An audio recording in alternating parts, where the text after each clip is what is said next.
Welcome back to the 10 Adventures podcast. This is a really fun episode as we're going to get to check in with Nate Jetter, who we talked to back in May of 2023 when he was just a few weeks into his bike tour and was just in the learning phase about his trip. He was somewhere in Europe, and now we're talking to him, and he's somewhere in rural Australia. Hi, Nate. How's it going? Hi, going good. Yeah. Glad to speak to you again. It has been some time, and as you can correctly tell, I'm in rural Australia, and I'm kind of surprised that we are even able to have the conversation as I wrote you again shortly before speaking now. But they just built a radio tower for some reason here, and it's better connection than in Germany. So happy to talk to you. Yeah, that's great. It's such a fun background. And the wonders of technology. We can communicate from one side of the earth to the other, and you're in the middle of nowhere. So for people who maybe didn't hear your original episode, which went out over a year ago, I think, can you maybe just refresh listeners what your plan was on your journey in terms of, the first phase, where you want to get to? Sure. So back in April 2015, not 2015, last year in April, I started, and I was very eager to go to Eastern Europe. So I knew I wanted to go to head east because I didn't really explore much these countries yet. And other than that, I knew I wanted to go at least 1 year. And head east and just make the further plan as I go. So these two things were what I had planned. Yeah. And you gave up your job to do this. Remind everyone, what was your experience in terms of doing these cycling holidays when you first started? I didn't do cycling holidays before I started. So I was going all in on the go. I didn't have any prior experience regarding cycling, but I knew if I have time, then it doesn't really matter. So that's why I said, okay, at least 1 year. And that also means, like, if you're not trained or if you can't go far, it doesn't matter because you can just continue the next day and just slowly but surely make the distance. And when you started, what were your kind of goals? You said, you wanted to travel a year on your bike, but what was the driving motivation of doing the trip? Was it just the experience? Did you want to get fit? Was this something you long dreamed of? Good question. Let me think. Some people I meet on a bike, they had like some personal things going on in their life. They wanted to have a change or something. For me, I just really wanted to explore. So that was the top thing, just to see new cultures. I like to travel in general, and I like to change places. Even before the cycling trip, I changed places. Like for every job, every internship, I was never the same place for more than 1 year, basically. So that is for me the very clear primary motivation.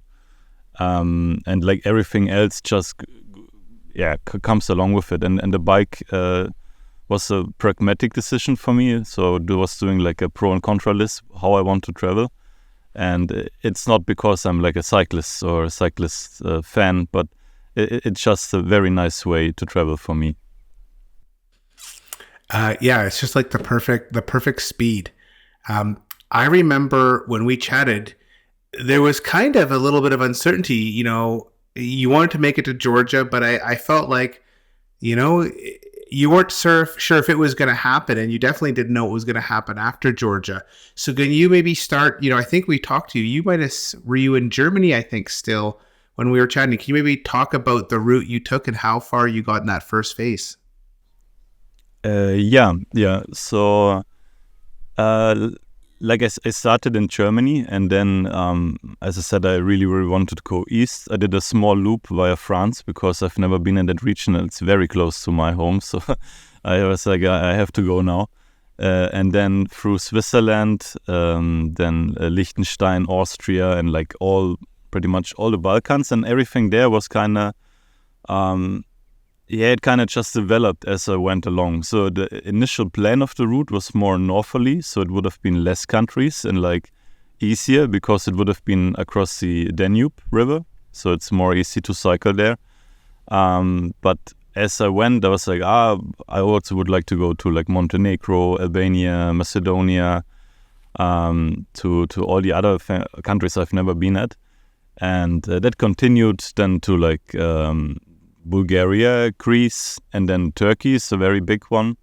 And then you get to Georgia and Armenia. And like to answer the first questions when we were talking, it's correct what you remember.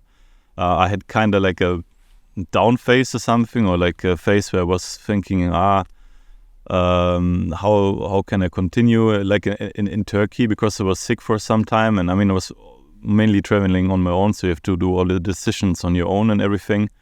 And there's something really cool happened shortly after. I met some other cyclists and we cycled together for some time, and that really gave me new motivation again to continue. And yeah, then I went to Georgia, and then you're kind of in a dead end, more or less. So Georgia, obviously, then Armenia, but then in Armenia you kind of have to decide what to do, because in the northern part is Azerbaijan, but the border is closed, the land border. You can only get in by plane. Then in the northwest is Russia, which is kind of complicated now too. In the south is Turkey, where I just came from, and Armenia and Turkey, they are also not on good terms. So there's the only solution to go to Iran or to fly somewhere. And I really, really wanted to go to Iran at first, and I also got the visa. I paid for the visa. I got a decent, quite a long visa. But then I started to get some concerns. So actually it was more like other people were kind of influencing me. At first I was like very sure to do it. And then, but I was also in contact with other people cycling in Iran. And if you ask anyone, the biggest hospitality they ever received, it was Iran. Like, it doesn't matter whom you ask, if you went cycling, it's just a different level. But there are also other things which come along with it. And at some point, I had a lot of like concerns, and I was like, okay, I think I will not enjoy it. And that's why I decided to fly to Southeast Asia. So before we talk about Southeast Asia, you traveled all over Europe. You went to some places people don't go to very often. The Balkans really fascinate me. And then, cycling through Turkey, I've heard wonderful things. Can you maybe just reflect, are there certain places that you went to that you thought, oh, wow, this is such a great place for a bike holiday that maybe people don't know about? Pretty much in every country. So that's a really nice thing. I don't plan too much ahead. And that leaves a lot of room for being surprised by things. It can be very small things, but just when you asked it, there were some very specific ones which came to my mind. I really, really enjoyed Montenegro, and it's one place also before I didn't have any idea about, but it's beautiful. Monte comes from mountain, so it can be a little bit tedious, but that really surprised me when I went. I think it was from Albania to Montenegro. You first go to the lake in Kotor. It's like a very beautiful mix of a nice lake and mountains, and that really, really surprised me. So definitely did that one. And a bit before in Bosnia, there's I was cycling in Bosnia, and then I came along signs for a cycling trail, and they converted a former railway line. I think it was built by the Austrians for mining, like a long time ago, and they converted the old track into a cycling trail. And you can go along the old stations, you can cycle on the old bridges, and that one was very, very nice too. And I didn't knew about it. I just passed it, and then I was like, okay, maybe I will go on this one. And it was like 80 kilometers long, so it's quite a long trail. Those sound incredible. Yeah, no, it was really nice. And what you said with Turkey too, Turkey is a very, very nice place for cycling. Like the food, the people, but also the diverse nature. They have a very diverse landscape, like in Cappadocia with these formations, which I think are unique in the world. And also like at some point I was coming from a plateau and it looked like I'm on the moon, like complete change of landscapes. So definitely Turkey, yeah. How did your day by day change? From the start, how long were you spending riding versus when you're in Turkey? Did you find you were spending longer in the saddle, or did you kind of keep it the same throughout? So if I go from the beginning, I took it very, very slow in the beginning because I didn't want it to put too much strain on my body right away. So I did like 20 kilometers, maybe 30, so very, very moderate.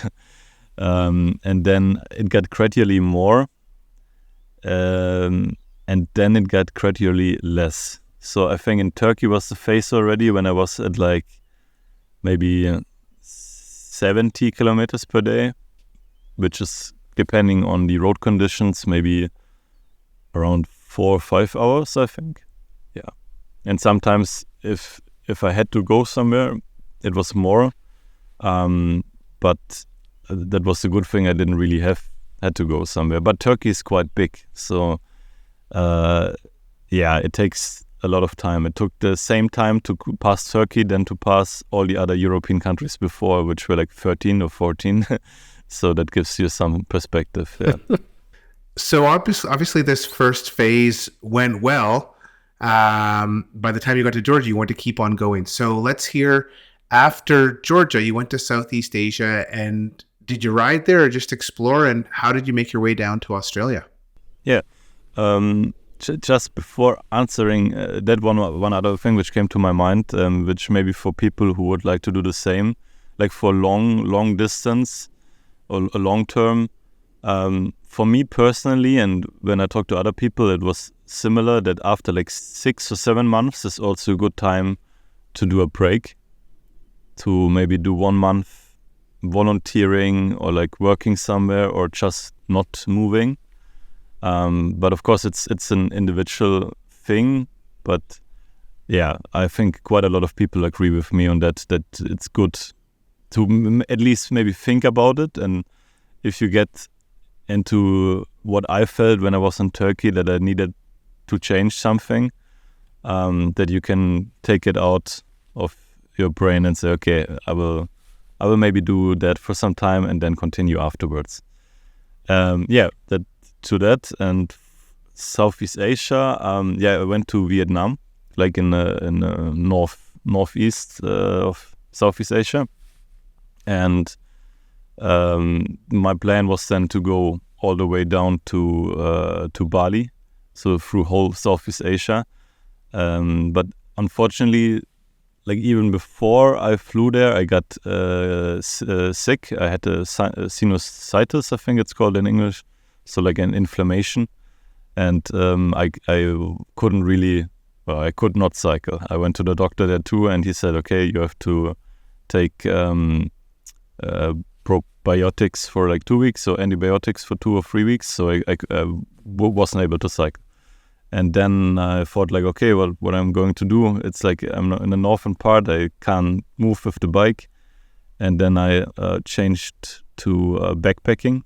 So I left my bike in a hostel and just took one pannier and like a small backpack, and then explored by traditional ways of moving. And that's like the good and kind of the bad part of Southeast Asia, that it's very easy and it's very touristy in some places.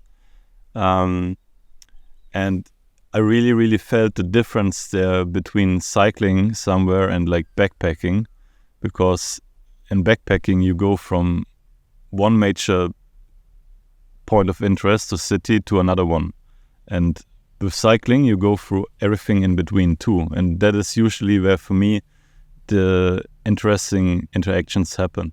And I could really, really see that in first place there, because I had the direct contrast. It was an interesting interesting experience.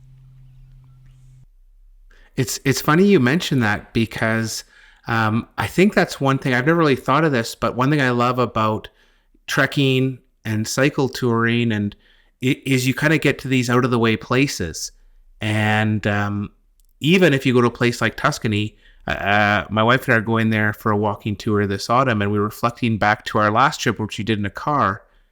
And it's like you kind of go just to these villages that are, in the Michelin guide that are beautiful villages, but you just kind of step into almost like a movie set that everyone else is, and then you go.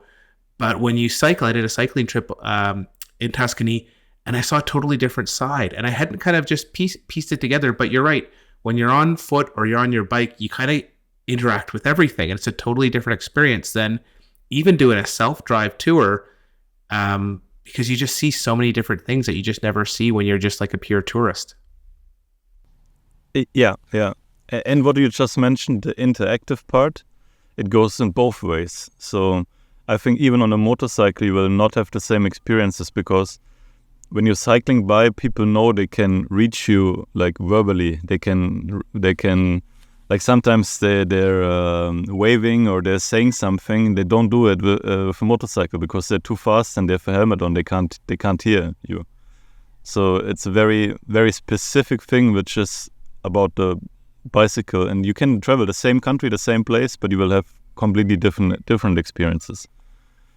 And like just to stick in the Vietnam example, after I wasn't completely fine again, but I was fine enough to continue, but I wanted to get out of the hilly region. It's a very, very steep.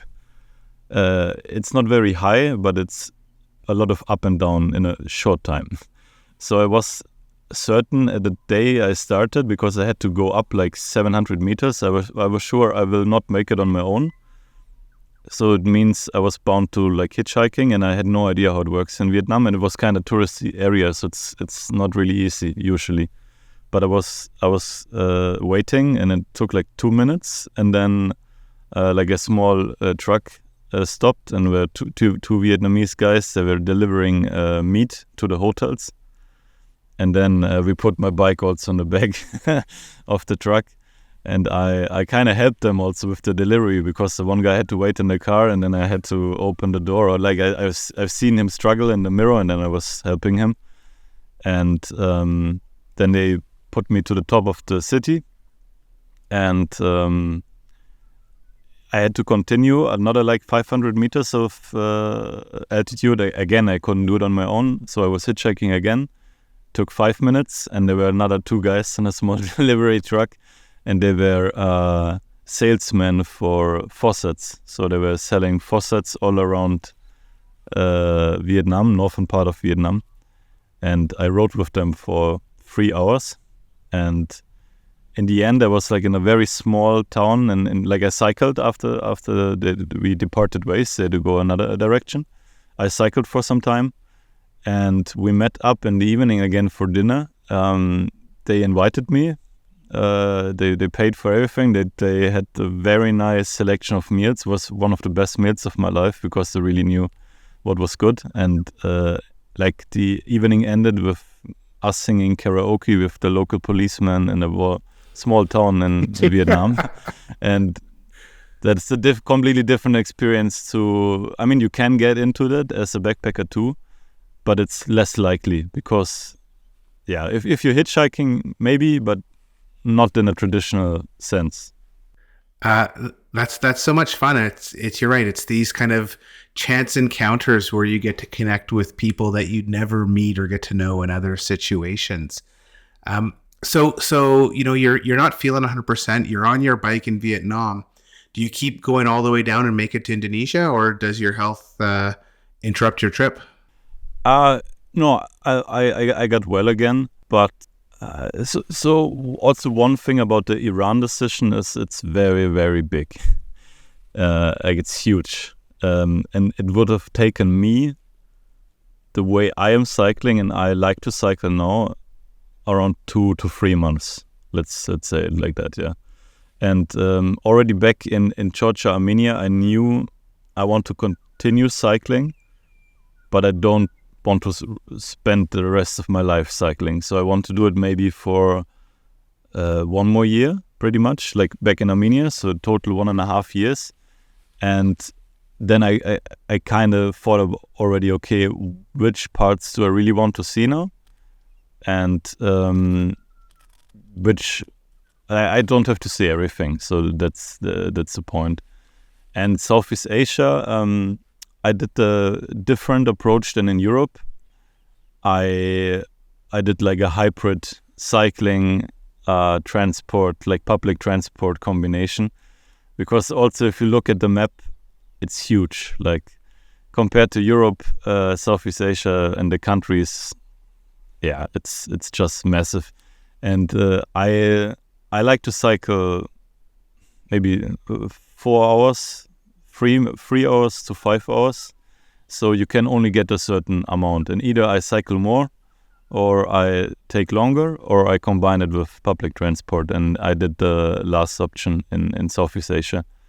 So whenever it felt right for me, I put it on the train, put it on a public small buses, and yeah, it works out. So you can really, for every speed, you can just go faster in certain places or go slower. It doesn't really matter. I know someone who does something similar when they go to Europe.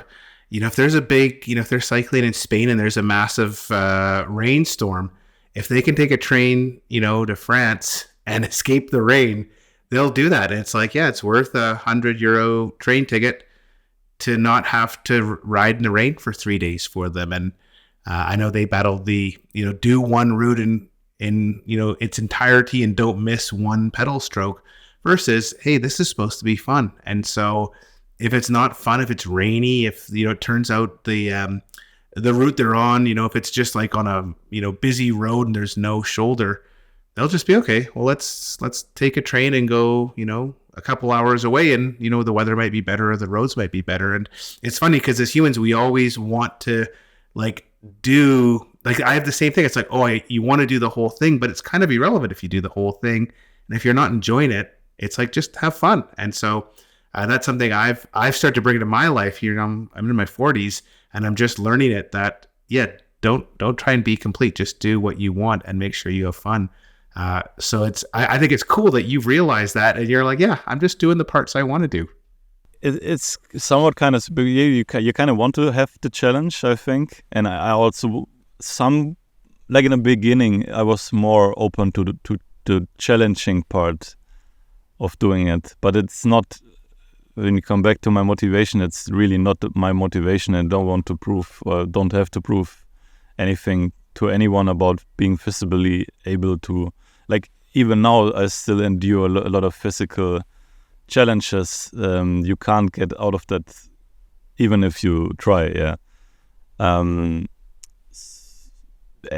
it's just, for me, I think the biggest thing was the time. And on the same time, I didn't want to pressure myself of being there in time with cycling. And so I did when I was cycling, I was really, really taking it my way and enjoying it. But when I then looked at the map and was like, okay, if I continue like this, I will be in 5 years, I will still reach Bali maybe, which is fine for some people, but for me now it's not what I want to do. Yeah.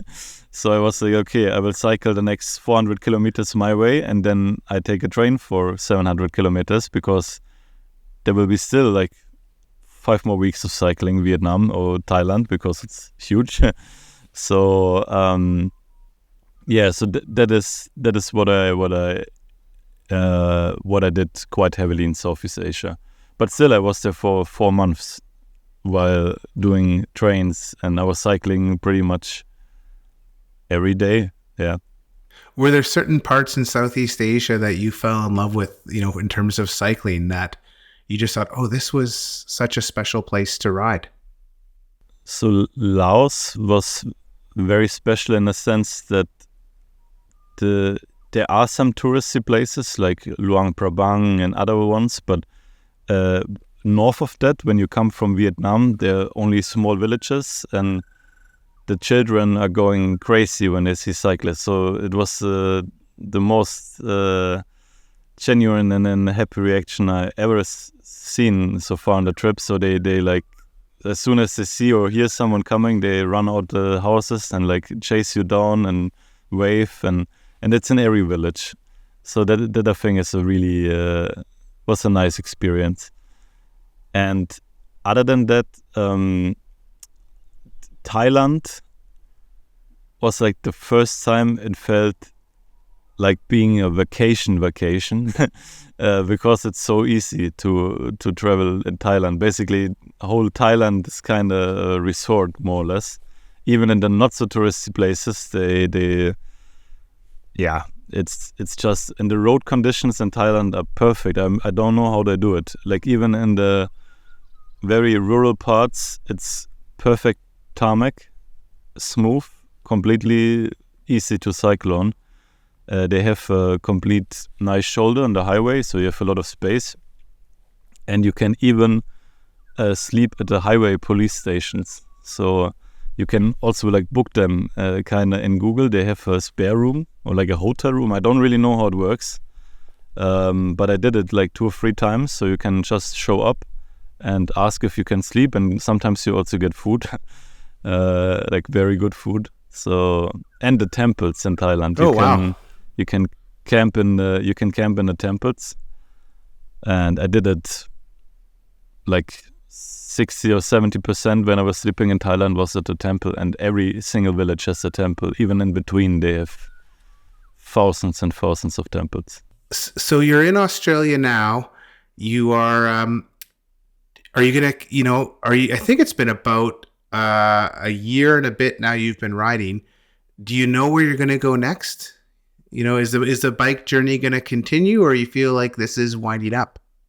It is winding up. It is slowly winding up. I really, really feel like the desire in the beginning I had to explore, it got less. And I think like already around Georgia or Armenia, I was like, okay, I don't have this very strong drive anymore, which I had in the beginning, which I think is good for me. And then it started to switch around that I want to work with my brain again, do some mental work and do, like, I like to work in general. Even before, it was not like that I disliked working and that's why I started. I just wanted to explore more than working. And now I think it kind of switched again. So it is starting to wind up. I will go now back to Brisbane, and I have a flight on 4th August to Lisbon, to Portugal, and then I will go via Portugal, Spain, France, back to Germany. And mid of October this year, I want to be back, and then it's pretty much 1.5 years. Wow, incredible. What do you feel like you've learned on this 1.5 year adventure? Even before starting, I was kind of sure. I hope that I'm sure that most of the people are good, and not like, if you watch the news, everything is just murder and crime and war and terror, and it's obviously there, but it's not the majority. It's not all people. It's just a minority of people, but it's what is being displayed in the news. So good news don't really sell. But the hospitality I received, and it doesn't matter which country, it doesn't matter how poor or how rich. In every country you have nice people. You also have bad people, but from my experience now, and when I talk to other people cycling and exploring the places, they will tell you the same mostly. So that is one thing I would say is a learning. And the other thing, I think it also you can translate it to tackling issues or problems in general, as to chop them down, to not think about. For example, now in my case, I have to be in Brisbane on 4th of August, but I don't think about that. I think about, okay, I know I have to be there, but I don't worry now how far I will come, because I know I will just continue the way I'm doing it now. And then at some point I have to start thinking, okay, how do I get there? And then I know I can get there by other means of transport, or I cycle there if I'm fast enough, or it doesn't really matter. And it's also now when I'm for example going on a climb, and I know exactly on my app how far I have to go, but I already learned I shouldn't really look at that. So it's just, okay, I make smaller goals, and the smaller goals will add up, and at one point you will be where you want to be. So it's like, to chop things up a little bit and not only focus on where you want to be, but the small steps how you get there. Well, it's great to hear about how your trip developed, and from my point of view, it feels like you really got to know yourself a little bit better, what you like, and learn just to kind of trust yourself in terms of making decisions. And I've met lots of people who kind of get stuck into a journey and they end up quitting it because they're trying to do it a way that isn't honest to them or authentic to them. And I think to make it to Georgia and then to have this incredible journey, it's such a great adventure. And I'm just really pleased we got to catch up and hear about this second stage. So thanks for making time early in the morning in the middle of nowhere in Australia to chat about your incredible bike trip. There's just one more thing that just came to my mind I want to add. Like you were talking earlier also about that you want to enjoy the trip and not just have the hassle.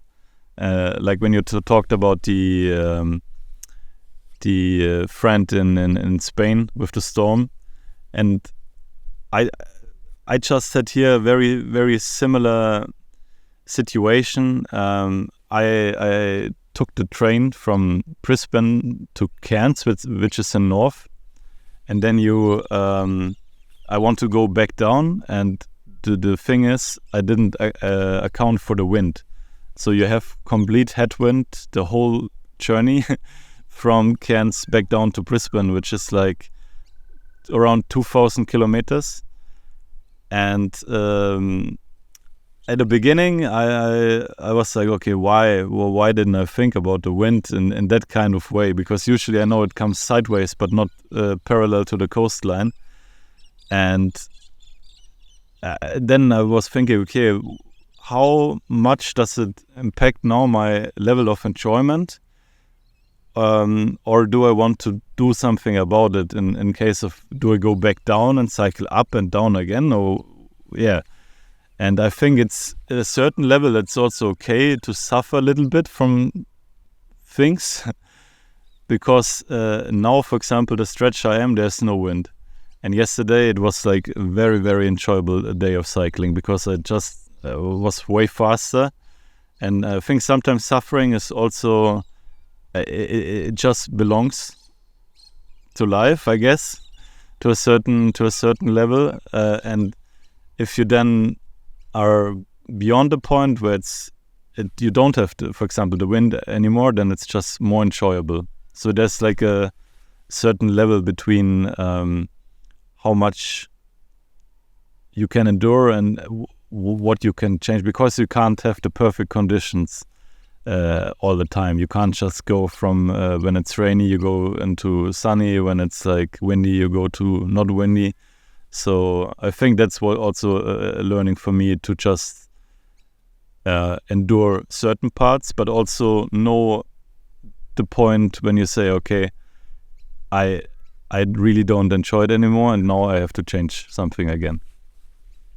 I think that's great insight, Nate. If people want to follow along, I see, remember you had a Instagram account, and did you have a website as well? Can people follow up and see where you're going and follow along? Yeah. So I have a website. It's called Secondhand Experience. So if you just type that into Google, you will get to the website, I'm pretty sure. And it's the same name also for YouTube and Instagram. Excellent. Well, again, thanks for coming on the show today. It was really cool to hear about your journey and how it's progressed. And with that, for everyone, thanks for listening to this episode as well. We'll be back next week to explore the world and hear about more epic adventures on the 10 Adventures podcast.